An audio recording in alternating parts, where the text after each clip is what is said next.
Mr. Sinha, what is very, very depressing and very disappointing is that when the government goes wrong, there is an opposition which sounds the government, which keeps warning the government, that puts the brakes. I still remember that beautiful speech which Sushma Swaraj had made. You were there also in Parliament at that time. कि हम आपको चिताएंगे, जब जब आप गलत होंगे तब तक हम आपको चिताएंगे. There was a beautiful speech made by Sushma Swaraj. Now those kind of speeches have no meaning. Today, the only impression which one has is that whatever Prime Minister wants to do, he will have his way, come what may, irrespective of whether the institutions are demolished, whether the opposition survives or not, and especially what we have seen after the Bengal results. Do you think that Modi is so powerful now? He's much more than a he-man now, the muscular image which he had. He seems like an omnipotent man now. Nobody can demolish him at all. You see, my own take on this is that after they came down to 246 seats in the present Lok Sabha and the last Lok Sabha elections, they must have gone into a huddle, and in collusion with the Election Commission, they decided that we will not lose any election in future, and they have not lost any election, state election after that. How?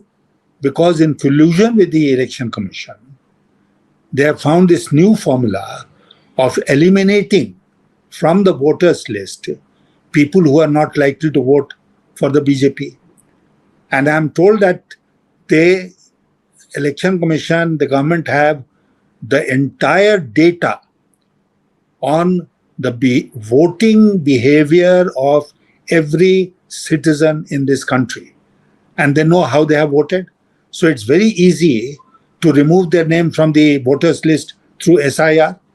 You keep shouting. 27 lakh voters' names were deleted. In Bengal, some issue was raised. But what did the Supreme Court say? The Supreme Court said, okay, if you don't get to vote in this election, please vote in the next election. This was the attitude of the Supreme Court. Now, so where do you go for justice? Mr. Modi has become powerful, no doubt, because he has become the master of all the institutions in this country. Institutions which are charged with the responsibility of protecting and preserving democracy in this country according to our constitution. Now they have forgotten their. You just spoke about institutions, and I mean I'm tempted to rake up that issue of the selection of the CBI director. Praveen Sood's extension has been given by 1 year, and in that selection panel, Rahul Gandhi gave a strong dissent note. He said that LOP is not a rubber stamp. I have to function according to my constitutional duty. And on the same table, Justice Surikant was also sitting, Prime Minister was also sitting. But even then, there was no consensus. 69 names were given at the last moment, but finally there was no consensus. And the present CBI director has been given an extension of 1 year. It was all planned. It was all pre-scripted that this is going to happen. And Rahul Gandhi, as leader of opposition, attending any selection committee meeting where he is in a minority of one means nothing. You have seen the Supreme Court's observation. I'm sorry, I'm referring to the Supreme Court. I hope they'll do something about it. About the selection of the Chief Election Commissioner, election commissioners. Again, Prime Minister, one Minister of the government and LOP. So LOP is always in a minority of one. He can't stop the government from doing any wrong thing. So there is just no point whether it's CBI director or appointment of other constitutional posts. The LOP just becomes an ornamental member of that selection committee.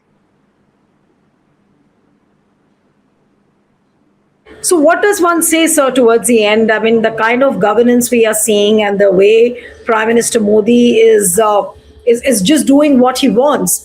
And there is no scope of the opposition. Look at the condition of the political parties, the regional parties, how they are getting decimated, especially after Mamata Banerjee's rout in Bengal. What is the hope left for the opposition? What would you say? How are they going to fight? And if SIR, this third phase of the SIR has already been announced, so which means that next year the elections which are going to take place in Punjab, Uttarakhand, Uttar Pradesh, the scenario is going to be the same, and the same Bengal model will be replicated there, and the opposition parties will have no say in that. You see, India alliance is a shambles. You are aware of that. Yes. That is dead and gone. It's a past chapter in our history. Now, I don't know whether the opposition parties will have sense enough to come together, even during this crisis that you have mentioned. If they don't, my advice to opposition parties is that even singly, let them take some steps. Congress party is the largest party in the country. So let the Congress party begin with this.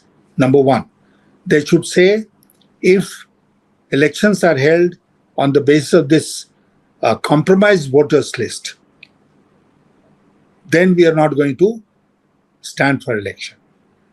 Some people have even gotten to the extent of suggesting that EVMs are subject to all kinds of manipulation. So let's abolish voting through EVMs and let's go back to the ballot paper. This one issue should be seriously considered by the Congress party. And if the Congress party feels that contesting elections has actually no meaning, then they should expose the government and take the moral quotient out of an electoral victory by not contesting elections. That is the ultimate recourse for the opposition parties, and it must begin with the Congress party. And then, of course, is my old suggestion that the opposition parties, including and especially the Congress party, must hit the streets. We have not seen a movement, an andolan in this country for ages. After the JP movement, there has been no Nana movement, fizzled out in no time. So we need a movement of that sort in this country against the dictatorial ways of Mr. Modi and the manner in which he is violating the constitution and compromising the institutions of democracy. All right, so we'll have to end it here. Thank you so much, Mr. Sinha, for joining on HW. Thank you. Thank you.